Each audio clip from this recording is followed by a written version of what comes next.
एक चांगला निर्णय, बिलकुल बिलकुल. चांगला व्यवसाय. हां हां. नवीन शेळी पालक आहे, ठीक आहे. सुरुवातीला तुम्ही कोणताही व्यवसाय जर का सुरू करता तर माणूस 10 वेळेस विचार करतो. बरोबर बरोबर. नोकरी करणं सोपं आहे, बिलकुल. कोणाच्या गुलामीमध्ये चाललं जाणार, तुम्हाला एक महिन्याचा पगार भेटणार. पण बरोबर. स्वतःचं भांडवल लावून हां, हां. तुम्ही स्वतःचा बिझनेस सुरू करता, बरोबर. मग शेळी पालकच कन्सिडर करून घ्या. एक शेळी घेतली, 5 घेतल्या, बरोबर. कोणाची जास्त इन्व्हेस्टमेंट, जास्त भांडवल आहे, बरोबर. 10 घेणार. बरोबर. नफा नुकसान त्याच्यावर लागणारा भांडवल आहे, चारा मॅनेजमेंट आहे, नोकर आहे, बरोबर. लागणारी जागा आहे, त्याच्यावर खर्च आहे, पाण्याचा मॅनेजमेंट आहे, चाऱ्याचं मॅनेजमेंट आहे. ओके. हा सगळा विचार आहे. हां. पण त्याच्यात तो विचार करून काय म्हणजे पाय मागे घेण्याचं काहीच कारण नाही. बरोबर आहे. बरोबर. बिलकुल करा.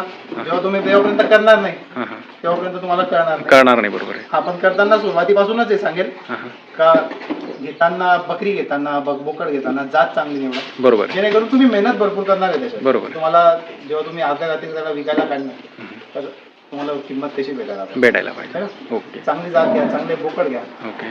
त्याच्यामुळे राजस्थानी ब्रीडवर जो जाण्याचा कल आहे तो याच्यासाठी का त्याची हाईट, बॉडी, त्याची जात आहे, बरोबर. विकून भेटणार तुम्हाला, तो पैशाची किंमत आहे ती चांगली भेटणार. चांगली.